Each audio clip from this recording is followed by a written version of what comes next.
begitu Pak, keras hati, tidak mempan nasihat. Tapi kalau selesai dengar dakwah dia bilang, wah betul itu tadi Ustadz ngomong, saya dia kena semua itu. Semua ceramahnya Ustadz, saya ditempelin rasanya itu. Insya Allah malam ini saya mendapat hidayah, besok saya akan berubah dengan sebaik-baiknya. Itu orang beriman itu. Tapi kalau dia tidak ada perubahan, berarti dia tidak masuk orang beriman. Nah inilah syarat pertama beriman kepada Allah Subhanahu wa ta'ala. Innal ladzina amanu. Yang kedua, walladzina hajaru. Mereka berhijrah di jalan agama Allah. Apa yang dimaksud hijrah? Hijrah dalam konsep sejarah, berpindahnya Nabi dari Makkah ke Madinah, itu hanya sekali terjadi dalam hidup ini. Tapi kalau hijrah dalam arti konsep perjuangan, maka tiap hari kita bisa lakukan.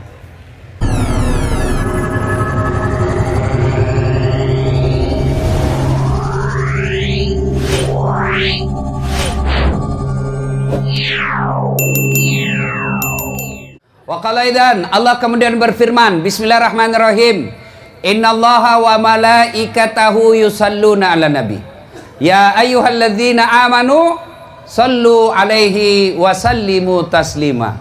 Sesungguhnya Allah dan para malaikatnya bersalawat kepada Rasulullah Muhammad sallallahu alaihi wasallam.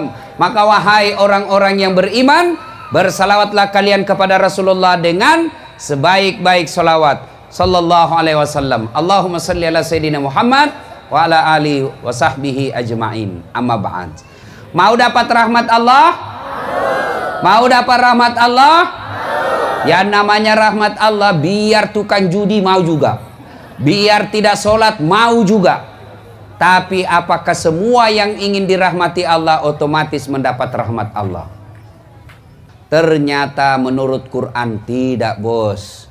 Kalau kau mau dirahmati Allah, ada 3 syaratnya menurut Al-Quran. Apa itu? 3 jipa, 3 saja. Lebih banyak syaratnya jadi caleg. Innal ladzina amanu walladzina hajaru wajahadu fi sabilillahi ulaika yarjuna rahmatallahi wallahu ghafurur rahim. Ini 3 saja syaratnya. Mari kita simak satu demi satu. Yang pertama, innalladzina amanu, harus beriman kepada Allah. Biasanya kalau kita bercerita iman langsung tepuk dada. Wah, saya beriman kepada Allah. Sorry, maaf, ngaku beriman gampang. Yang sulit diakui oleh Allah sebagai orang beriman. Saya ulangi, ngaku beriman kepada Allah gampang. Yang sulit adalah diakui oleh Allah sebagai orang beriman. Saya beriman kepada Allah. Apa betul kau diakui Allah orang beriman? Contoh, ibu bapak kenal Sandiaga Uno? Ibu-ibu kenal? Kenal Sandiaga Uno? Bu, itu Sandiaga Uno masih sepupu 1 kali sama saya. Bapaknya dengan bapak saya saudara. Begitu dicek ke Pak Sandi, Mas Sandi, sampean sepupu sekali sama Dasat ya? Siapa Dasat? Namanya saja baru ku dengar. Ibu-ibu kenal Yusuf Kalla, wakil presiden? Tahu? Itu nenek dengan nenekku satu nenek. Sama-sama nenek. Begitu dicek Pak JK katanya sepupu sama Dasat Latif. Siapa Dasat Latif? Cokakna. Baru saja ku dengar namanya. Begitu juga dengan Allah. Ngaku beriman kepada Allah gampang. Yang sulit, betul tidak sampean diakui Allah sebagai orang beriman? Kalau begitu, apa ciri-ciri orang beriman? Apa tanda-tanda orang beriman? Masih ingat pelajaran pendidikan agama waktu kita kecil dulu? Iman adalah meyakini dalam hati, mengucapkan melalui lisan, melakukan dalam kehidupan sehari-hari. Dari definisi ini, iman itu ada 3 unsurnya. 1, yakin kau dulu dalam hati. 2, ucapkan melalui lisan. 3, lakukan dalam kehidupan sehari-hari. Tidak bisa tidak, harus 3 unsur ini dilakukan. Sayang 1000 sayang, masih banyak diantara kita imannya hanya 2/3. Hanya percaya, hanya diucapkan, tidak dilakukan. Contoh, bagaimana hukumnya pakai jilbab? Wajib. Artinya apa? Dosa kalau tidak dipakai. Kenapa tidak pakai jilbab? Kita kan masih gadis, Ustaz. Nanti kita tidak laku kalau kita pakai jilbab. Nah, bagaimana hukumnya menyogok? Haram. Apa artinya? Dosa. Kenapa jadi pegawai nyogok? Tidak diterima orang kalau tidak nyogok, Ustaz. Berarti imannya baru 2/3. Coba. Banyak di antara kita seperti itu. Imannya hanya diucapkan, belum dilakukan. Bagaimana hukumnya sholat? Wajib. Artinya dosa kalau tidak. Kenapa kau tidak sholat? Nantilah Ustaz ketika tua. Orang seperti itu, maka imannya baru 2/3. Lebih jauh lagi, bagaimana karakter orang beriman? Pembawaannya, sifat-sifat orang beriman. Mari kita lihat Al-Quran. Dengar Al-Quran. Tanda orang beriman itu menurut Quran. Innamal mu'minuna alladzina isa sukirallah wajilat qulubuhum wa iza tuliyat alaihim ayatuh sadathum imanan wa ala rabbihim yatawakkalun. Tanda orang beriman itu, kalau dia mengaku beriman, tanda-tandanya kata Allah, 1, apabila disebut nama Allah bergetar hatinya. Nang kalinge senapung Allah Ta'ala tatenrengi nyawana, bergetar hatinya. Bagaimana yang disebut contoh bergetar hatinya? Contoh, pernah jatuh cinta? Pernah? Pernah? Oh, saya sering, Pak. Sampai sekarang masih sering jatuh cinta. Itu katanya waktu saya masih muda, kalau ada orang saya suka, jangankan saya lihat mukanya, saya dengar saja namanya disebut sudah bergeletar hati saya. Nah, bilang temanku, dum-dum gled. Apa itu dum-dum gled? Dumba-dumba gleter. Jangankan kulihat mukanya, dengar saja namanya. Bahaya, Masya Allah. Apakah namanya Allah mampu menggetarkan hati kita? Ternyata sangat sulit bangsa Indonesia sekarang ini bergetar hatinya. Kenapa? Dengar nama Allah banyak yang merasa terganggu. Dengar nama Allah banyak yang merasa tidak tenang. Mana buktinya? Azan. Dengar nama Allah, Allahu Akbar, Allahu Akbar. Jangan kencang-kencang, keras, tidak boleh keras-keras, kecil saja. Namanya panggilan harus keras. Mana bisa memanggil tidak keras? Bukan panggilan itu, bos. Bici. Si bici. Si bici namanya itu, bos. Namanya panggilan. Oi, dasat. Manggil namanya itu. Azan itu panggilan sholat, jadi harus keras. Kalau dikecilin, bukan panggilan sholat namanya itu. Ada yang bilang lagi orang pintar, dia bilang kan semua orang sudah tahu waktu sholat. Sudah ada di handphone.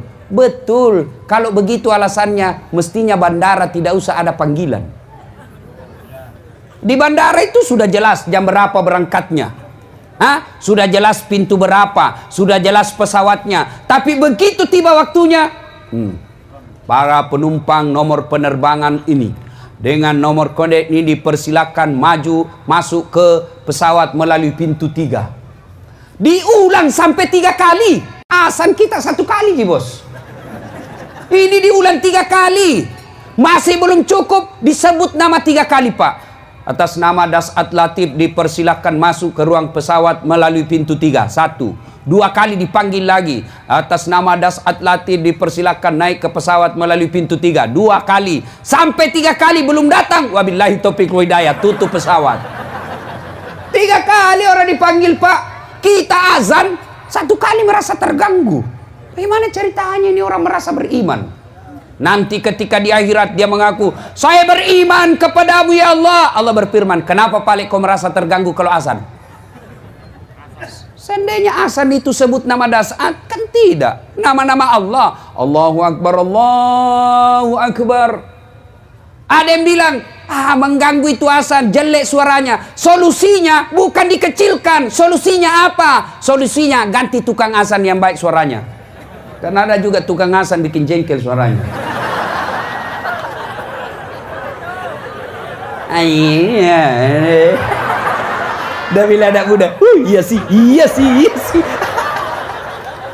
Makanya itu masjid Pak bikin lomba, lomba azan, juara 1 gaji.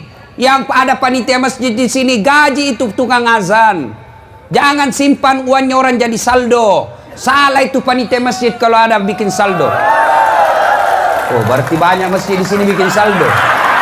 Wah ini salah, ini panitia masjid itu salah kok bos. Kau di blender nanti itu kalau mati kok.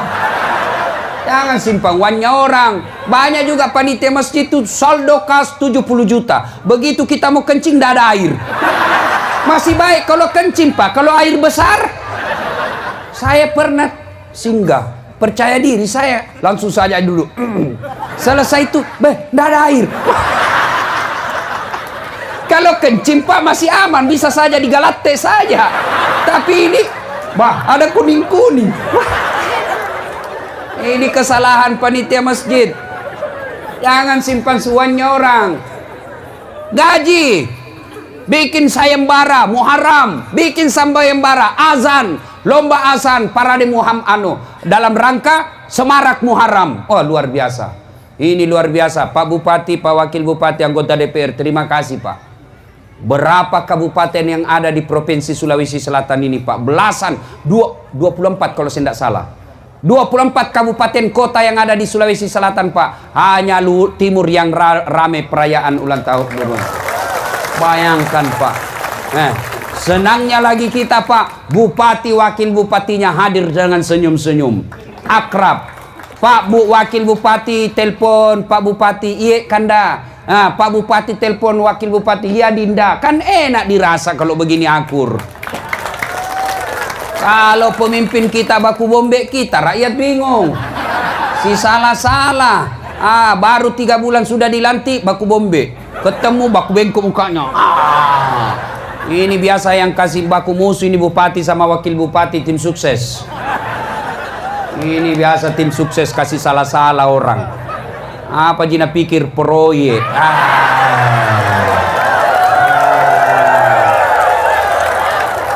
Jangan marah Pak, siapa suruh panggil saya? Ada pemborong di sini? Ada? Hati-hati pemborong Pak. Banyak pertanyaanmu nanti kalau mati kok. Kenapa itu jembatan belum diresmikan sudah rusak? Nah bilang sudah memang keluar 20%. Kenapa keluar 20%? Sponsor waktu pilkada. Kenapa sponsor di pilkada? Masyarakat tidak mau pil kalau tidak ada uang. Bapak juga cilaka. Jadi jangan salahkan, sama-sama Bapak salah. Coba kalau politik tidak ada money politik, rakyat tidak mau terima sogok, pemerintah yang mau dipilih tidak mau memberi sogok, aman negara kita ini Pak. Mau dekat-dekat pilpres ini jangan terima sogok Pak. Kalau ada yang mau sogok, kalau mau bantu negara baik, rekam, lapor di polisi. Polisi juga jangan mau disogok.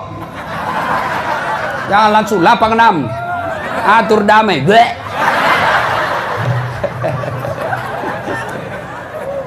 Itu polisi India, bukan polisi Republik Indonesia. Itu polisi India kalau ada film Pak, terakhir baru datang. Mati miso penjahat baru datang. Apalagi. Bapak saudara-saudara sekalian, nah kembali tadi ya. Jangan simpan uangnya orang Pak. Bikin itu bermanfaat. Kalau Bapak simpan jadi saldo, kapan itu manfaat? Pada saat dijadikan pembangunan. Dibelikan tegel. Selama tegel dipakai, orang yang menyumbang dapat pahala. Tapi kalau uang disimpan saldo, maka yang menyumbang tidak jalan amalnya Pak. Jangan Bapak simpan. Sudah bangun masjid itu, sudah selesai tidak ada perbaikan, maka cari masjid yang mau dibangun. Tinggal diumumkan, saudara-saudara sekalian jamaah, ini ada saldo 30 juta. Tinggal hanya mengendap tidak jalan uangnya Bapak. Maka kita bantu masjid tetangga desa. Tidak ada yang keberatan. Bahkan boleh bantu anak sekolah. Misal ada di sekolah itu, di kampung kita, kita percaya dia baik, agamanya bagus, jujur, mau sekolah, cerdas, tapi tidak ada duitnya, boleh dikasih uang masjid. Termasuk janda-janda tua. Kalau janda muda tidak usah, masih kuat cari uang. Ini bapak-bapak kalau bicara janda langsung senyum. Dede, cule-cule, nah. Gapat tujumu. Mau lemak bene nama sekak benemu. Sudah dikunci leher, tidak bisa goyang. Baik kalau kunci leher disimpan meja kuncinya, masih bisa diambil. Ini kunci leher dibuang di Sungai Tallo. Ya, bikin lomba azan ya supaya bagus yang azan. Bapak Ibu, tanda orang beriman yang pertama, apabila dia dengar nama Allah bergetar hatinya. Bagaimana hati mau bergetar kalau kita sering mempermainkan nama Allah? Mana disebut mempermainkan namanya Allah? Mana disebut mempermainkan namanya Allah? Panggil pengajian, datang pengajian, apa dibilang? Insya Allah. Insya Allahnya bagus, kayak 17 tahun di Mekah. Tapi dalam hatinya tidak mau. Bapak berdosa ketika dipanggil mengucapkan insya Allah padahal tidak mau. Besok ketemu, kenapa kau tidak datang tabligh akbar? Kan bilang memang insya Allah. Ini bapak ini mau jadikan Allah sebagai kambing hitam. Tidak boleh Pak, saya saja dijadikan kambing hitam, saya tidak mau. Saya manusia, bukan kambing. Allah kita jadikan kambing hitam. Datang ke pengajian, insya Allah, padahal dalam hatinya tidak mau. Tidak boleh. Orang seperti ini tidak bakal mendapat rahmat Allah. Apabila didengar nama Allah, bergetar hatinya. Maka aneh Pak, kalau ada orang Islam merasa terganggu ketika kedengaran azan di masjid. Saya bilang lebih baik saya dipenjara daripada biar misalnya dianggap melanggar undang-undang atau himbauan. Kalau masjid saya kasih kerar, biar misalnya ditahan. Yang penting saya bukan ditahan gara-gara saya korupsi. Ya, makanya jangan lagi bilang kalau saya cerita begini Ustadz bicara politik. Bukan, ini namanya amar ma'ruf nahi mungkar. Bapak kalau tidak pernah bela-bela agama Allah, tiba-tiba mati mendadak, Bapak ditanya, kamu kenapa tidak pernah bela-bela agama saya? Hati-hati. Kalau Bapak tidak mau peduli soal politik, maka kita dipolitiki nanti. Ya, jangan lagi berkata, ndak usah urus, yang penting kita baik. Saya kasih contoh sederhana. Ada preman tobat, bersahabat dengan remaja masjid. Ini remaja masjid, panitia masjid, bersahabat dengan preman tobat. Ini preman tobat. Tiba-tiba dia datang sama ini Ustadz, remaja masjid. Ustadz, ada di kampung kita ini bangun warung, tapi minuman keras na jual. Apa nak bilang ini Ustadz? Jangan kurusi, yang penting kita tidak pergi minum di situ. Bulan depan lagi datang ini preman tobat. Pak Ustadz, tambah rame itu warung. Masuk bisa semua anak-anak muda sekampung tak mabuk-mabuk di situ. Apa dia bilang Pak Ustadz? Biar yang penting tidak nak ganggu ki. Bulan depan datang lagi Ustadz, tambah rame mi Ustadz. Bukan cuma narkoba nak jual, bukan cuma minuman, jual mi juga narkoba. Banyak mi juga cewek-cewek di situ. Berzina dia sana. Apa nak bilang? Biar mi yang penting kita bisa sholat di sini dengan tenang. 1 tahun kemudian datang lagi ini preman tobat. Pak Ustadz, mau digusur ini masjid. Sambarang. Apa mau digusur? Pengajian juga mau dibubarkan. Sambarang. Ayo kita lawan. Sebelum terlambat. Apa nak bilang preman tobat? Terlambat mau kok. Kenapa? Mereka lebih banyak dari kita. Ini Pak, kalau Bapak tidak peduli soal politik, Bapak tidak peduli soal amar ma'ruf, Bapak masih selamat sekarang, Bapak masih bisa sholat sekarang. Tapi kalau kita tidak peduli dengan agama, anak nanti bagaimana ketika kita sudah dikubur? Maka harus kita peduli. Kalau kita tidak peduli, maka siap-siaplah kampung halaman kita jauh dari rahmat Allah. Alhamdulillah bupati dan wakil bupati peduli. Salah satu diantaranya bikin tabligh akbar seperti ini.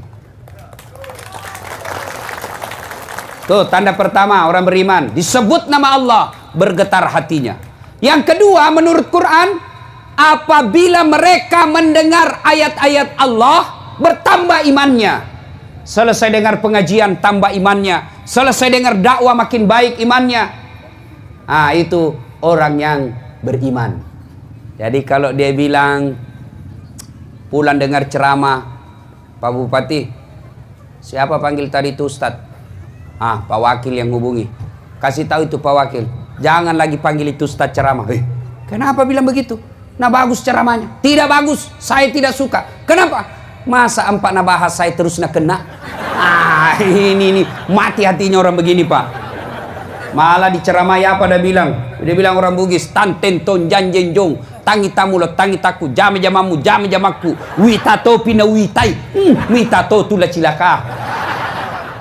Ada orang begitu Pak, keras hati, tidak mempan nasihat. Tapi kalau selesai dengar dakwah dia bilang, wah betul itu tadi Ustadz ngomong, saya dia kena semua itu. Semua ceramahnya Ustadz, saya ditempelin rasanya itu. Insya Allah malam ini saya mendapat hidayah, besok saya akan berubah dengan sebaik-baiknya. Itu orang beriman itu. Tapi kalau dia tidak ada perubahan, berarti dia tidak masuk orang beriman. Nah inilah syarat pertama beriman kepada Allah Subhanahu wa ta'ala. Innal ladzina amanu. Yang kedua, walladzina hajaru. Mereka berhijrah di jalan agama Allah. Apa yang dimaksud hijrah? Hijrah dalam konsep sejarah, berpindahnya Nabi dari Makkah ke Madinah, itu hanya sekali terjadi dalam hidup ini. Tapi kalau hijrah dalam arti konsep perjuangan, maka tiap hari kita bisa lakukan. Hijrah apa? Contoh, kalau hijrah dari Makkah ke Madinah, itu sekali saja. Tapi kalau kita ambil konsepnya, hijrah itu, maka kita harus mengambil pelajaran dari hijrah. Apa pelajaran dari hijrah? Contoh sekali, contoh. Nabi ahli Mekah. Nabi lahir di Mekah. Diusir. Siapa yang mengusirnya? Pamannya sendiri. Siapa yang mengusirnya? Sepupu satu kalinya sendiri, Abu Sofyan. Saudaranya bapaknya Abu Lahab. Saudaranya sendiri, sepupunya sendiri, ngusir Nabi pindah dari Mekah. Untuk apa? Nabi lakukan semua itu untuk menyelamatkan akidah. Artinya apa Pak? Kampung halaman bisa jadi kita tinggalkan. Tanah kelahiran bisa jadi kita tinggalkan. Untuk apa? Menyelamatkan akidah kita. Nah, kalau kita di sini kan banyak pindah gara-gara apa? Gara-gara apa? Susah cari uang di kampung Ustaz. Lebih kita pindah ke sini. Apa itu salah? Tidak salah. Selama Bapak cari nafkah, tidak menghalalkan segala cara. Rasulullah dalam arti konsep pindah dari Makkah ke Madinah sekali saja. Tapi ambil sejarah yang ada dalam sejarah itu. Sejarah apa? Pindah dari Makkah. Apa yang bisa kita ambil? Pelajaran apa? Umar. Ambil juga pelajaran dari apa? Suraqah bin Malik. Dua manusia ini berniat membunuh Nabi. Niat datangi Nabi ke rumahnya untuk apa? Membunuh Nabi. Suraqah bin Malik mengejar Nabi dengan niat apa? Membunuh Nabi. Tapi apa yang terjadi? Dapat hidayah, pulang ke rumahnya dalam keadaan sudah beragama Islam. Sebaliknya kita banyak orang Islam, keluar rumah dalam keadaan Islam, pulang membawa murka Allah. Kenapa? Pulang bawa barang haram, maling, nyuri, korupsi, nyogok, nipu. Itu hati-hati. Ada di sini? Ada? Biasa yang bawa pulang barang haram itu pedagang. Kok bisa Ustadz? Ya nipu pembeli. Terutama misal penjual beras. Ada penjual beras? Banyak. Hati-hati, jangan sampai Bapak tulis 2 kilo padahal tidak cukup 2 kilo. Meskipun selisihnya hanya ya mungkin 1 gelas selisihnya, maka Bapak napanya nipu. Itu haram. Apalagi nyogok. Ada suka nyogok di sini? Jadi pegawai nyogok. Nah bilang temanku, susah Ustadz, tidak bisa orang jadi pegawai kalau tidak nyogok. Siapa bilang saya jadi pegawai tidak nyogok? Adik saya lulus juga di pegawai tidak ada nyogok, fotokopi aja kita bayar. Ini sekarang dia bilang susah, biar kita S2, S3, tapi kalau tidak D3 tidak lulus. Sedih, bagaimana ceritanya? Nah tinggi itu S2 daripada D3. Dia bilang D3 itu Ustadz, duit dan deking. Bapak jadi pegawai nyogok, selama Bapak terima gaji haram. Bahkan termasuk pensiunnya haram.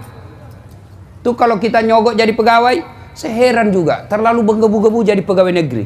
Apa hebatnya itu jadi pegawai negeri? Apa hebatnya jadi pegawai negeri? Tolong tunjukkan saya pegawai negeri tidak ada utangnya di koperasi. Tolong Ada semua itu. SK pegawainya di bank. Ada semua di koperasi. Apa pegawai negeri? Ada semua itu tanya. Apa pegawai negeri? Tanggal 1 sampai tanggal 10 makannya apa? Sari laut. Tanggal 11 sampai tanggal 20 turun mie sedikit, sari mie.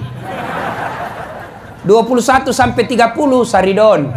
Oh, sakit kepala. Gaji habis, cicilan belum lunas. Apa itu? Gali lubang, tutup lubang. Kalau ada pegawai negeri di sini mobilnya harga 500 juta, pasti korupsi. Kecuali ada kebun sawitnya. Beda. Bapak saudara-saudara sekalian. Nah, kita ambil hikmah dari itu. Hijrah itu pindah. Pindah dari yang dilarang menuju yang diperintah Allah. Bahasa sederhananya, hijrah itu taubat. Ada enggak orang di sini tidak punya dosa? Ada di sini tidak punya dosa? Semua kita punya dosa. Ini satu kisah. Kisah ya. Ada anak muda preman. Banyak sekali orang dia bunuh. Begitu dia dengar taubat, anjuran untuk bertobat, dia datang ke rahib. Pendeta lah kalau zaman dulu, belum masuk Islam waktu itu. Dia datang ke Pak Rahib, pendeta. Pak Pendeta, kira-kira diampuni dosaku? Nah bilang ini pendeta rahib. Apa dosamu? Nah bilang saya ini pembunuh. 99 orang kubunuh. Banyaknya itu. Kau tidak bakal diampuni. Kamu orang busuk. Marah ini anak muda karena jengkel. Dia tikam juga itu orang.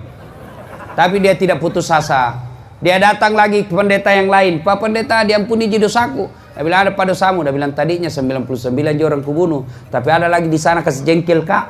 Cukup 100. Kira-kira diampuni enggak dosa saya? Apa kata rahib pendeta ini? Anak muda, dosamu besar, tapi ampunan Allah jauh lebih besar. Kalau kau betul-betul bertobat, kau datang ke desa seberang, berkumpul kau dengan orang-orang soleh di sana. Ini anak muda senang betul mendapat berita gembira. Maka dia jalan terus, jalan, tidak peduli makan, tidak peduli minum, akhirnya mati di jalan. Mati. Wah, bertengkar malaikat penjaga surga dan penjaga neraka.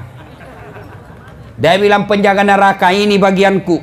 Dia bilang penjaga surga, tidak, ini bagian saya. Dia sudah bertobat. Bertengkar. Akhirnya apa? Turun perintah Allah melalui malaikat Jibril. Kau pergi ukur. Ukur dia. Kalau perjalanannya dari tobatnya menuju ke desa, tempatnya mau bertobat, lebih dari 50%, lebih dari setengah, dia masuk surga. Tapi kalau perjalanannya belum cukup setengah, masuk neraka. Ukur. Ternyata setelah diukur, lebih banyak yang dia sudah tempuh, sudah lebih setengah. Akhirnya Allah sampaikan, nanti dia masuk surga. Coba Pak. Jadi Bapak Ibu Saudara-saudara sekalian, tahun baru Hijriah ini bertobatlah Pak. Jangan tunggu nanti tua. Siapa yang janji kita tua? Siapa yang janji kita tua? Nanti dia bilang, nanti kalau sudah tua Ustadz, padahal dia sudah 60 tahun. Ini, muka-muka sakaratil maut. Ya ketawa Pak, Bapak itu sudah muka sakaratil maut. Sudah putih rambut. Apakah tua dulu? Tidak. Tidak harus tua dulu yang namanya kematian. Ya. Asal ada nyawa dalam diri kita, siaga 24 jam. Tua mati. Ibarat Imam Al-Ghazali katakan, kematian itu seperti pohon buah. Coba lihat buah. Yang baru muncul jatuh, yang mangkal jatuh, yang tua jatuh, bahkan baru muncul jatuh. Suatu ketika Nabi Sulaiman alaihissalam lagi ceramah begini. Tiba-tiba ada tamu tak diundang datang. Assalamualaikum ya Rasulullah. Waalaikumsalam warahmatullahi wabarakatuh. Masuk anak muda ini. Ya Rasulullah. Cerita. Langsung ini anak muda bilang, ya Rasul, minta izin kak pamit dulu. Ada pekerjaan tidak bisa ditunda, tidak bisa dimajukan. Nabi Sulaiman katakan, silakan, pergilah tamu tadi. Sepeninggal tamu tadi, Nabi bertanya ke seluruh jamaah, saudara-saudara sekalian, ada yang tahu siapa itu tadi tamu? Tidak ya Rasul, Anda yang lebih tahu. Nabi Sulaiman berkata, oh itulah tadi malaikat pencabut nyawa, yang setiap kali datang pasti ada yang mau diambil, dan tidak kembali sebelum diambil yang diinginkan. Tiba-tiba anak muda angkat tangannya dari belakang. Ya Rasul, itu tadi malaikat pencabut nyawa. Iya. Tidak kembali sebelum diambil yang diinginkan. Iya. Mati saya. Kenapa? Semenjak dia datang sampai pulang, saya terus nalihat-lihati. Dia bilang, Nabi Sulaiman, hati-hati kok. Barangkali kau itu naser-ser. Nabi Taki pemalah-malah deh. Nabi bilang, ya Rasulullah, bawa kau jauh sampai tidak tahu kak. Nah dia, siapa tahu saya mau itu tadi. Angin, tolong terbangkan anak muda ini. Nabi Sulaiman pandai memerintah angin. Tentu dengan izin Allah. Palutui, melek lokega bawa tiwi. Diterbangkanlah anak muda ini, naik ke atas angin, terbang kiri kanan, lurus. Pas jauh Nabi bilang, jauh mak, turun mak, kasih turun angin. Pas turun, baru satu langkah diinjakkan kakinya di tanah, ketemu itu tadi tamu. Pak, dari mana kok? Dari tadi saya tunggu kok, makanya saya tinggalkan pengajian karena di sini kok harus mati. Dia hindari kematian, justru didatanginya. Namanya kematian Pak, kalau sudah tiba saatnya pasti datang. Biar kita mau, kalau tidak tiba saatnya tidak mati. Ada orang suami istri bertengkar Pak. Bertengkar, didapat suaminya SMS-nya selingkuh. Ada sini suka selingkuh? Banyak. Dengar baik-baik yang suka selingkuh ya. Ada buku saya baca baru-baru, bukan selingkuh judul anunya, tapi maknanya sama. Siapa yang melakukan selingkuh, itu satu kali hancur amalnya 40 tahun. 40. Nah dia 2 kali 1 bulan pi Makassar selingkuh. 80 tahun mati kok, 70 tahun. Sosok kok 10 tahun. Masih ada utang dosamu 10 tahun. Kita juga Bu, bagaimana suami kita tidak selingkuh kalau ibu penampilannya sekadarnya. Marantasa.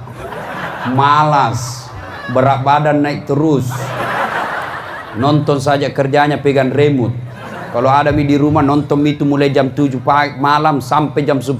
Nah pegang itu remote. Pakai daster tinggi sebelah. Acak-acakan rambutnya. Ada kaca di sampingnya. Naik di kakinya 1. Ada suaminya menonton di sampingnya. Begitu mengantuk menguap nangka keteknya. Wah, bagaimana suami tak tidak menderita lahir batin. Sialku setengah matiku cari uang begini di kudapa.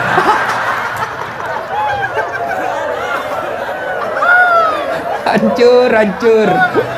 Setengah mati kita pergi ke kebun sawit, bertani, dapat istri, malas, gendut, suka marah-marah.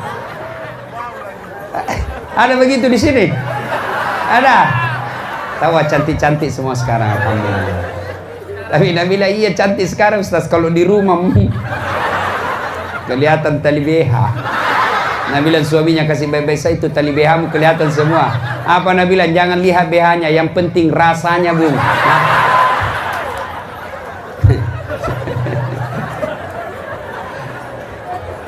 Ibu bapak saudara-saudara sekalian. Ya, nah ini ya. Syarat yang kedua ingin mendapat rahmat Allah adalah hijrah, bertobat. Ya, tidak ada orang tidak punya dosa. Semua kita pasti punya dosa. Ini bertengkar sama istrinya. Kalau sudah tiba saatnya mati, pasti mati. Kalau tidak akan mati. Ini yang cerita saya sampaikan tadi. Bertengkar sama istrinya. Suaminya bertengkar. Akhirnya istrinya marah. Dia mau bunuh diri. Akhirnya apa? Dia masuk kamar minum racun. Begitu dia minum, takut didapat sama anaknya, dia buru-buru minum. Akhirnya lebih banyak masuk di hidungnya daripada di mulutnya. Muntah-muntah, tidak jadi mati. Itu padahal mau sekali mati, tidak jadi. Bulan depan didapat lagi SMS-nya, begitu lagi, marah lagi. Dia lihat racun, bulan lalu gagal dengan racun. Akhirnya apa? Dia ambil pisau. Dia iri surat nadinya. Ternyata pisau ini pakai pisau tumpul. Tidak jadi lagi mati. 3 bulan kemudian bertengkar lagi sama suaminya. Lihat racun, gagal. Lihat pisau, gagal. Akhirnya apa? Dia lari ke belakang rumahnya, lompat masuk di sumur. Ternyata dia lupa waktu itu musim kemarau. Tidak jadi lagi mati Pak. Kalau tidak tiba ajal tidak mati. Tapi kalau tiba ajal pasti mati. Ini Bapak Ibu sekalian. Nah kalau itu yang membuat selalu kita menolak, menunda-nunda tobat, gara-gara apa? Kita selalu berpikir masih lama ajak mati. Tobat Pak. Ada tidak punya dosa di sini? Semua kita punya dosa. Lalu kalau punya dosa Ustadz, bagaimana cara bertobatnya? Menurut ajaran agama kita ada 2 cara bertobat. Pertama, memperbanyak taubat bil lisan, memperbanyak istighfar. Astagfirullahaladzim wa atubu ilaihi. Mau dengan sahdu, dengan lagu-lagu. Astaghfirullah Rabbal Baroya, Astaghfirullah minal khataya. Misal tuh, suami tak marah-marah ibu, marah-marah, jangki marah. Kalau suami marah ibu diam. Atau paling enak ibu istighfar. Marah suami tak, no. Astaghfirullah Rabbal Baroya, Astagfirullah. Berhenti tuh suami ibu. Kalau dia marah ibu juga marah. Kurang ngajar kau lah battala. Nabi bilang juga istrinya, kau juga gendut hitam. Kau tahu dia gendut, kenapa kau mau kawin sama saya? Berarti kau lebih bodoh dari saya. Masya Allah, tidak terjadi, malah bertengkar. Tapi coba kalau istighfar, Astagfirullah, sambil pura-pura menangis, aman. Banyak-banyak istighfar. Banyak-banyak istighfar. Adik-adik ini yang masih muda-muda belia ini selihat. Kalau kau lihat aurat, istighfar kau. Kau lihat cewek cantik, kau nafsu, astagfirullah. Astagfirullah. Tutup matamu, palingkan. Jangan kau tutup, istighfar baru kau melotot. Astagfirullah. Patotoai kau namanya itu. Kau juga cewek, jaga akhlak. Biar kami setengah mati istighfar kalau kau juga gentayangan. Mari kita kerjasama. Kami laki-laki jaga mata, tolong anda akhlakmu kamu jaga. Itu cewek dulu Pak, Masya Allah susahnya dilihat auratnya. Zaman saya SD dulu tuh perempuan sangat terpelihara. Bayangkan kalau jatuh pulpennya, mau nak ambil, itu kan dulu ndak ada namanya jilbab.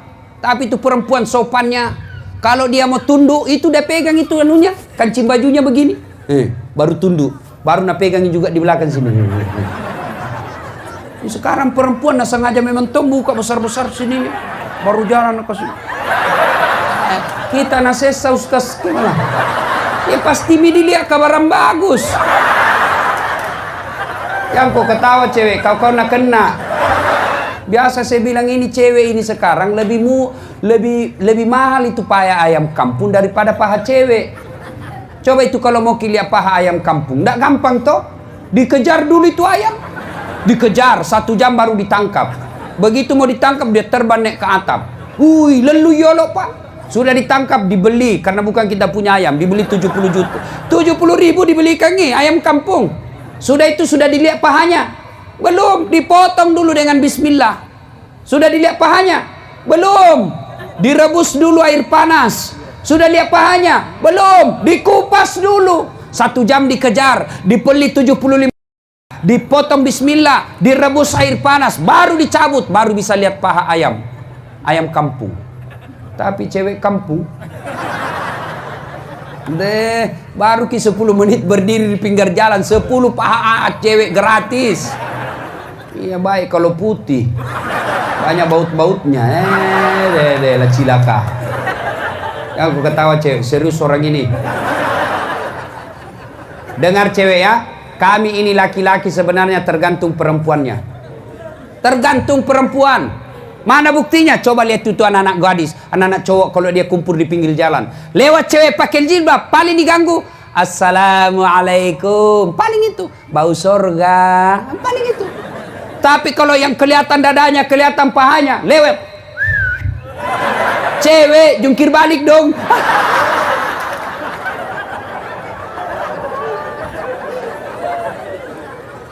Ada cewek di sini kelihatan auratnya. Maka ketika Anda tobat, hapus itu foto-foto di Facebook dan medsosmu yang ada kelihatan aurat. Selama masih kelihatan aurat, selama itu tobatmu tidak akan diterima. Hati-hati perempuan yang suka menyebar foto-fotonya yang tidak menutup aurat. Bapak meninggal, ibu meninggal, selama foto itu masih beredar, selama itu bapak, ibu, bapak dapat kiriman pahala dan disiksa di kubur. Ini sekarang ini perempuan, hati-hati. Itu perempuan dulu, Masya Allah. Kalau lewat itu perempuan depan rumah, apa Nabi bilang biasa itu orang tua. Ni gana ero, matan resirila ada mana? Dek sisa gagai rita gagana. Kelihatan, dia kan dulu ndak ada pakai jilbab. Apa jina pakai sarung? Sarung di bawah, sarung di atas. Sekarang lewat cewek, ni gana ero makuras siri. Kelihatan semua yang tidak bisa dilihat. Kalau bapak ibu bertobat, maka tinggalkan pakaian seperti itu. Ada juga yang bertobat apa? Pakaiannya yang tadi seksi-seksi, dia bukan buang, nah kasih orang. Selama itu orang pakai itu juga, kau juga dapat berdosa. Lebih kau bakar. Ya. Ibu bapak, saudara-saudara sekalian, tidak ada manusia yang tidak punya dosa. Semua kita punya dosa. Maka bertobatnya dengan cara apa? Memperbanyak istighfar. Ya. Bapak-bapak yang sudah uzur, ibu-ibu yang sudah uzur, maka setiap duduk perbanyak istighfar. Rasulullah sallallahu alaihi wasallam sekali duduk 100 kali istighfar. Apakah istighfar itu karena dosa? Apa kita bertobat mengucapkan istighfar hanya karena dosa semata? Tidak. Kalau karena dosa kita istighfar, maka Nabi mestinya tidak perlu istighfar. Kenapa? Nabi tidak punya dosa. Tapi hadis menginformasikan Nabi sekali duduk 100 kali istighfar, padahal tidak ada dosanya. Kalau gara-gara dosa kita istighfar, mestinya ketika kita sholat, Assalamualaikum warahmatullah, Assalamualaikum warahmatullah, apa pertama kita ucapkan? Apa pertama kita ucapkan? Astagfirullah. Padahal kita baru selesai ibadah. Kenapa istighfar? Satu, bisa jadi ketika kita sholat ada salah bacaan. Yang kedua, kenapa kita istighfar? Karena sholat yang kita lakukan tidak mampu membayar nikmatnya Allah. Assalamualaikum warahmatullahi wabarakatuh. Assalamualaikum warahmatullahi wabarakatuh. Kenapa begini Ustaz? Ini hanya tradisi. Ini hanya kebiasaan. Boleh tidak begini. Kenapa begini Ustaz? Karena lebih nyambung, lebih enak dirasa. Assalamualaikum. Astagfirullah. Masa selesai sholat? Astagfirullah. Nggak nyambung ya bos. Kenapa kita istighfar? Satu, karena ada bacaan kita bisa jadi ada salah. Yang kedua, kita istighfar karena ibadah yang kita lakukan tidak bisa membayar nikmatnya Allah. Satu ketiga, cerita. Ada orang pak 350 tahun umurnya. 350 tahun ibadah saja kerjanya. Makan, tidur, ibadah. Makan, tidur, ibadah. 350 tahun. Ketika dia meninggal, Allah kemudian berfirman, masuk kau surga karena rahmatku. Tama kau suruga nasabak pamaseku. Masuk surga. Dia dengar, masuk surga karena rahmat. Wah, dia protes. Ya Allah, saya tidak mau masuk surga karena rahmatmu. Saya mau masuk surga karena memang ibadahku 350 tahun. Saya layak masuk surga karena amalku 350 tahun. Allah berfirman, oh, rupanya kau berhitung-hitungnya. Baiklah, kalau begitu kita berhitung. Jibril, ambil kalkulator. Hitung itu amalnya. 350 tahun. Timbang dengan nikmatku. Ambil matanya 1 biji. Diambil mata kanannya. Timbang dengan amalnya 350 tahun. Timbang punya timbang, timbang punya timbang. Ternyata lebih berat 1 biji mata daripada amalnya 350 tahun. Allah berfirman, kalau bahasa kita apa? Masih mau kok? Kau kira bisa kau beribadah dengan baik kalau ku kasih sakit matamu? Kau kisah bisa kau beribadah sholat berjamaah kalau ku kasih menceret kok? Nggak usah mi dulu leper, nggak usah mi dulu kanker. Menceret mau pak. Mana bisa kita berjamaah kalau menceret-menceret lagi? Hayya ala sholat. Bagi mas, hayya ala melos. Coba itu baru menceret. Mana bisa pak? Jadi kita beribadah itu tidak mampu membayar nikmatnya Allah. Ada lagi bilang itu apa nikmat Allah nak kasih kat kebun? Tidak ada. Saya cuma pegawai honor Satpol PP. Lebih banyak gartakna daripada gajinya. Hop hop hop hop hop. Hormati tongi tahu ada tuh lamban-lamban tuh polisi setengah. Hormati Tommy tahu kasihan tuh.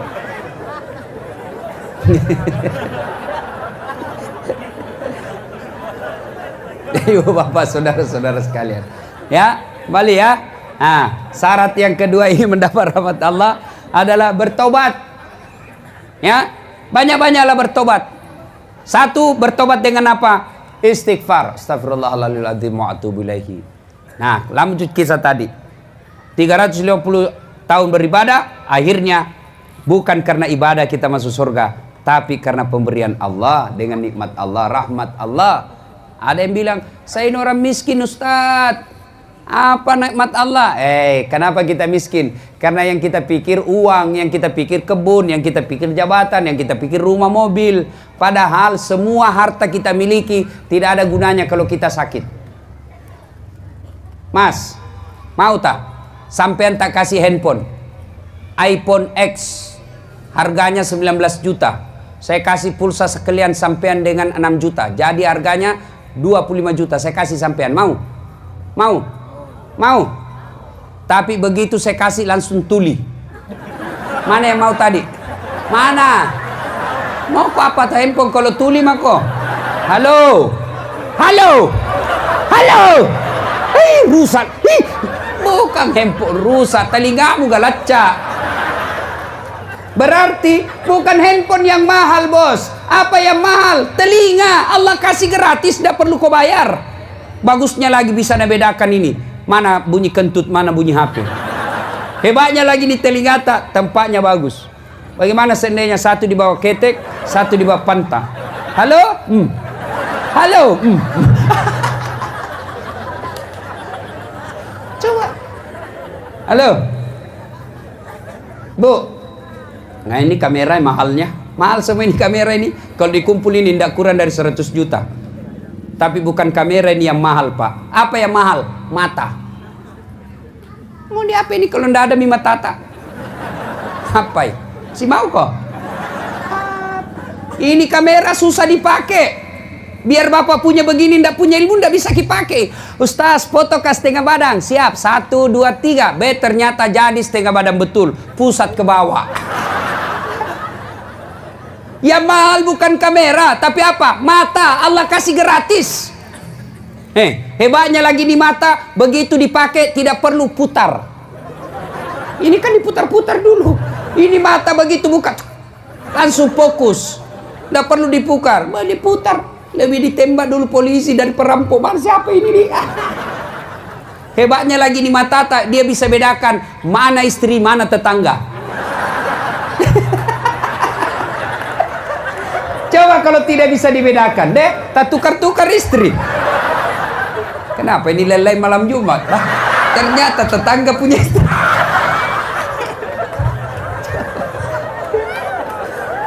Jangan pernah merasa miskin. Maka demi Allah, sholat yang bapak lakukan, puasa yang bapak lakukan, zikir yang bapak lakukan tidak mampu membayar nikmatnya Allah. Maka kita istighfar. Astagfirullahaladzim wa atubu ilaihi. La ilaha illa anta subhanaka inni kuntu minadz zalimin. Dah? Yang kedua, kalau mau bertobat dengan cara apa? Memperbanyak sholat sunat taubat. Bagaimana caranya sholat sunat taubat, Ustadz? Sama sholat biasa, sama sholat duha, cuma beda niat. Kalau duha, niatnya duha. Kalau taubat, niatnya sholat taubat. Sholli sunnatal taubat, raka'ataini lillahi ta'ala, Allahu Akbar. Itu bahasa Arabnya. Kalau bahasa Indonesia, saya niat sholat sunat taubat 2 rakaat, sunnah hukumnya bagi saya lillahi ta'ala, Allahu Akbar. Kalau bahasa Bugis, watung kemas sampaja sunat taubat 2 rakaat, sunnah hukumnya bagi lillahi ta'ala, Allahu Akbar. Bahasa Jawa, sampean silahkan sendiri. Mama lagi. Bahkan boleh tidak diucapkan, boleh. Niat itu bahasa hati, tanpa diucapkan, boleh. Paling gampang begini saja. Berdiri, Tuhan, sembahyang sunat taubat karena Allah. Sudah nih. 2 rakaat berikut ulang lagi, Tuhan, masih seperti yang tadi. Allah.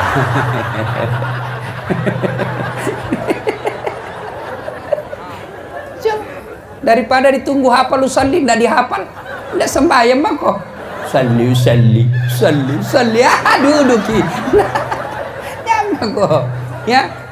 Kalau niat bahasa apa saja boleh, kecuali takbir tidak boleh bahasa apa saja. Ada pernah itu di Jawa mengaku ulama, dia bilang boleh sholat pakai bahasa masing-masing. Deh, kacaunya itu sholat yang jadi imam bahasa Arab, Allahu Akbar, makmum orang sidrap, pungallahu ta'ala malupu.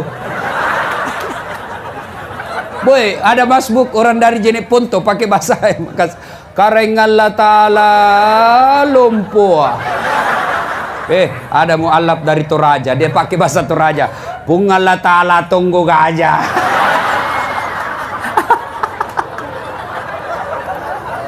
Weh, terakhir teman kita anak Jakarta, anak gaul dari Betawi. Dia pak takbir pakai bahasa Betawi. Allah, gede banget gitu loh. Kalau niat boleh, silakan. Niat pakai bahasa apa saja, boleh. Ah, sudah takbir baca doa iftitah. Sudah baca doa iftitah, baca Al-Fatihah. Sudah baca doa iftitah, baca Al-Fatihah, baca surah pendek. Silakan. Bahkan tidak baca surah pendek pun boleh. Ruku, sujud, naik, selesai. 2 rakaat. Kapan tobatnya Ustaz? Sujud terakhir. Tobatlah. Sampaikan apa penyesalan Bapak. Sampaikan apa penyesalan. Sampaikan curhat. Sampaikan dosa. Kan saya, ya Allah, saya hilap waktu saya SMA, ya Allah. Saya pernah menipu teman saya, ya Allah. Maafkan saya, ya Allah. Silakan sampaikan. Ya Allah, saya hilap tadi di kantor, ya Allah. Saya pegang tangannya sekretarisku. Anehnya dia pun memegangku, ya Allah. Akhirnya kami baku pegang-pegang.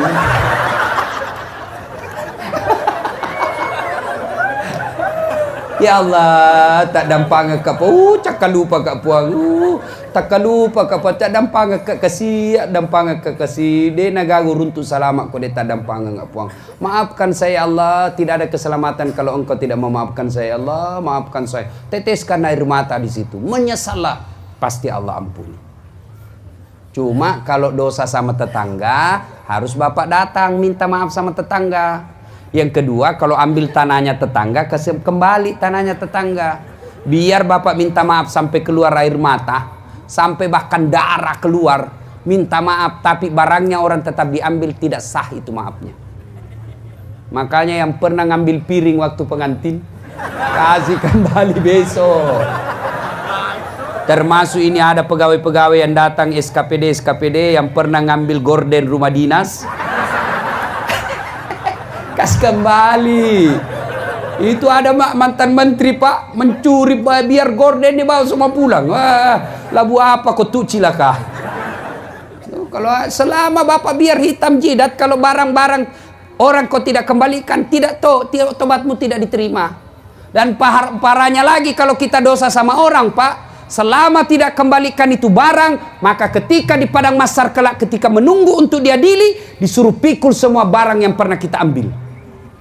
Bayangkan itu Pak, menunggu orang ngantri, disuruh ambil pikul itu yang pernah barang diambil. Lewatlah itu tetangga tak, wah kau pale ambil saya punya. Lewatlah itu anak buah atas, pantas silam meja di kantor, ternyata Bapak yang ambil. Saya dipecat gara-gara Bapak. Saya bukan orang kaya, saya bukan pejabat, saya juga bukan mahasiswa, tapi saya kuat. Bantu jihad dengan tenagamu. Ada pembangunan masjid, kau pergi angkat semen. Jihad. Saya tidak pejabat, saya tidak kaya, saya bukan mahasiswa, saya juga tidak kuat angkat semen. Bantu jihad dengan apa? Jihad dengan diam. Diam kok. Jangan kau banyak bicaramu. Ada juga itu orang begitu Pak, tidak pernah dilihat meski, tidak pernah menyumbang. Wajah lagi bicara mak kau bawa nolak seke. Jihad dengan cara apa? Tenaga dan harta. Ini tadi yang edarkan celengan, Bu Bapak, percayalah, yang Bapak masukkan tadi di celengan, itulah yang Bapak miliki, bukan yang di rumah. Yang penting jangan gara-gara celengan tadi itu kau kasih Ustadz. Kumpul-kumpul celengan sumbangan untuk honornya Ustadz. Kasihan jadi Ustadz. Pak Ibu, jangan terlalu pelit. Kekayaan kita kata Nabi hanya 3. Terlebih bawang. Kekayaan kita di dunia ini hanya 3, lebih dari itu bukan kita punya. Apa kekayaan kita? 1, yang habis kita makan. 2, yang hancur kita pakai. Yang ketiga, yang telah kita sedekahkan di jalan agama Allah. Lain dari ini bukan kita yang punya. Mobil, rumah, kebun, deposito demi Allah bukan kita punya. Begitu kita meninggal, ahli waris yang miliki. Iya kalau ahli waris kita baik agamanya. Kalau ahli waris kita jahat, ahli waris kita tukang judi, maka harta yang kita pelihara, harta yang kita kumpul semenjak kita hidup, ternyata dia pakai berjudi. Sedekah. Ibu-ibu jangan terlalu pelit. Tidak ada orang suka itu orang pelit. Percayalah, bahkan orang pelit sekalipun tidak suka sama orang pelit. Nah, bilangnya gue pergi rumahnya sekeki, padahal dia juga seke. Ada caleg di sini? Ada? Ya lalu kau seke cilaga. Kalau kau caleg dari seke, tidak ada pilih kau. Ayo, sedekahlah, bersedekah. Ada di sini asam urat, kolesterol, ginjal, prostat. Sedekah. Yang pelit. Sedekah. Sittatu asya'in tasidu fil umur. Ada 6 sifat yang membuat umurmu jadi panjang dan kau tertolak dan bencana. Satu di antaranya kata Nabi, as-sadaqatu, bersedekah. Kenapa bisa? Banyak yang doakan ki. Coba, kalau bapak pelit, siapa mau doakan ki? Tapi kalau rajin sedekah, kita sudah mati, orang masih doakan kita. Sudah 3 tahun meninggal, lewat di kubur ini. Sehingga kau dulu doakan kini. Baik sekali ini tetangga tak dulu waktu hidup. Setiap ada pembangunan masjid, dia bantu. Doakan. 3 tahun yang lalu sudah meninggal, orang masih ingat. Itu kalau orang rajin bersedekah. Tapi kalau orang wakil sekye, kiri-kiri pakai jabatan, jangankan mati, masih hidup nak doakan ke orang sial. Lewat mobil tanah doakan, tabrakan lalu. Udah sekye. Kira tuh bukan nak kasih dia mobilnya, ternyata nak kelas saja. Ada begitu orang pelit pak, asli pelit. Kalau ibu-ibu mau lihat pelit ya, kalau ibu-ibu lihat kalau dia belanja. Oh batin itu si tawar, nah tawar. Orang sudah datang bawakan ini sepeda ikan masih tawar. Berapa ini ikanmu? 30.000. Mahalnya 25 mau dah 30. Nak bayar 30. Bayar 30. Tapi apa? Ini 30. Ambil sentomak 5. Modelnya ini ibu-ibu udah sekte. Yang dipelit pak. Adik-adik, Allah tidak senang orang yang selalu begini. Sedekah dengan cara apa? Jangan suka minta-minta. Sedekah dengan apa? Sedekah dengan ilmu. Ada lagi bilang Ustaz ngajar minta sedekah, tidak punya bersedekah. Sedekahnya Ustaz dengan cara apa? Sedekah dengan ilmu. Sedekahnya bupati apa? Pembangunan yang baik. Sedekahnya ibu-ibu dengan apa? Bantu tetangga. Tidak bisa sedekah dengan uang. Sedekah dengan apa? Sedekah dengan tidak mengganggu tetangga. Ini kita sudah pelit, tidak mau kasih uang, tidak pernah ngirim-ngirim kue, tidak pernah juga jelek lagi sifatnya, suka ganggu orang. Apa yang kita mau bawa ketika kita meninggal? Kalau kita tidak bisa sedekah tetangga kita dengan tidak bisa menolong dalam bentuk materi, maka tolong tetangga dengan tidak mengganggunya. Itu sedekah kita. Dan demi Allah pak, tidak ada orang bangkrut gara-gara sedekah. Karena ada orang di sini, di kampung ini, Ustaz, itu di sudut rumahnya dulu, kaya itu yang besar rumahnya itu, kaya sekali dulu, bangkrut gara-gara rajin sedekah. Tidak ada orang bangkrut gara-gara sedekah pak. Yang bangkrut gara-gara apa? Selingkuh. Bukan poligami ya, bukan poligami, selingkuh. Kalau poligami halal ibu, yang kita marah-marah. Halal itu bu. Kami bilang istriku, saya setuju poligami, yang penting bukan suamiku. Macam ini mamanya cek di rumah tambah pintar juga sih dia. Saya bilang jangan, aku suka berpikir uang dan tidak dibawa mati tuan. Saya bilang betul, uang tidak dibawa mati, tapi kalau tidak ada uang rasanya mau mati. Tidak baca tuh ya. Ibu jangan terlalu pelit. Ibu, ada suaminya di sini mulai lelai pikirannya. Tolak laki dengan sedekah. Gimana caranya Ustaz? Bangun ki sholat hajat, minta dilindungi suami tak. Sholat hajat ki 2 rakaat, paling bagus kalau 8. Selesai itu berdoa maki, ya Allah, Engkau yang menitipkan rasa cinta dalam hati suamiku. Pelihara suamiku, jangan sampai dia tergoda wanita jahat, ya Allah. Engkau yang membolak-balikkan rasa cinta dalam hati suamiku. Kasih pusing kepalanya kalau dan dia ke satu hari.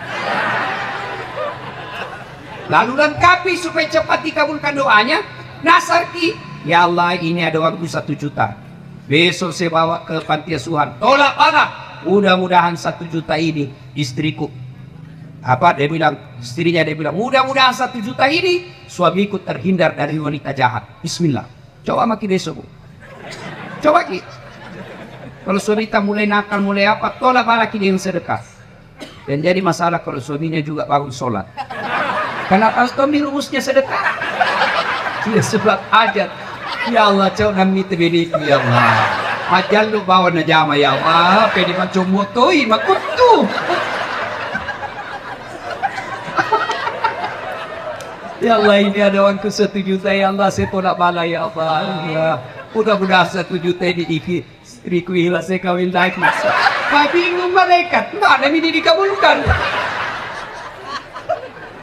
Pak, Bu, mau bagus ekonomi tak sedekah, buka Quran.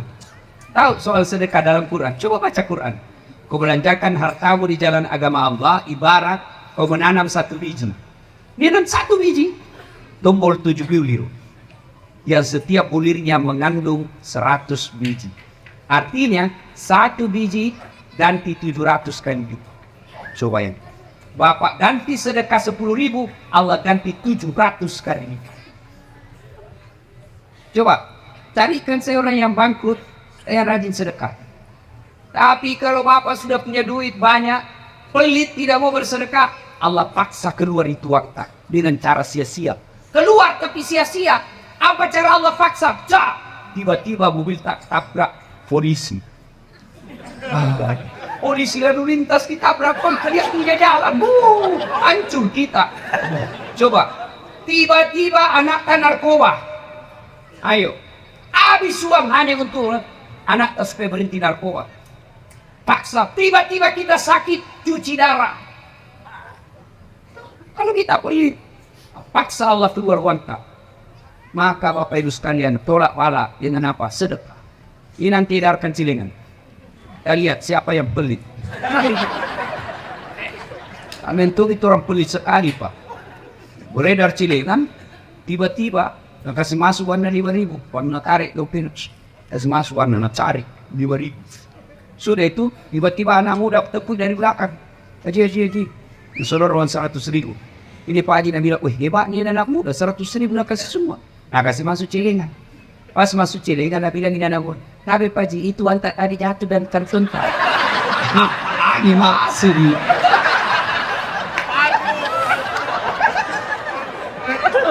Ada berisik. Begitu pelitnya ini orang, nah datang itu panitia masjid, waktu nak buka, ambil salah masuk ini. Ih, dah buat jahat. Bapak saudara-saudara sekalian, inilah 3. Kalau ingin mendapat rahmat Allah, 1, beriman. Silakan jadi tentara beriman. Silakan jadi polisi beriman. Silakan jadi pengurus partai beriman. Bupati, wakil bupati yang beriman, wakil bupati beriman. Anggota DPR yang beriman. Ustadz pasti beriman. Apa saja kita kerja beriman. Jadi petani beriman. Jadi pedagang beriman. Politisi beriman. Silakan. Yang kedua, syarat ingin mendapat rahmat Allah, yaitu berhijrah, taubat. Dan yang ketiga, jihad dengan cara harta dan jiwa kita. Apabila ketiga hal ini kita lakukan, maka lanjutan ayat ini, ulaika yarjuna rahmatallahi wallahu ghafurur rahim. Itulah orang-orang yang betul-betul aku rahmati, kata Allah, dan akan mendapat ampunan dari subhanallah. 3 ini kita lakukan Pak, insya Allah betul kita akan mendapat rahmat. Tahun baru ini kita akan mendapat rahmat dari Allah Subhanahu wa Ta'ala. Ibu bapak saudara-saudara sekalian, ingin rasanya berlama-lama, tapi waktu itu adalah yang membatasi kita. Insya Allah lain waktu dan kesempatan kita akan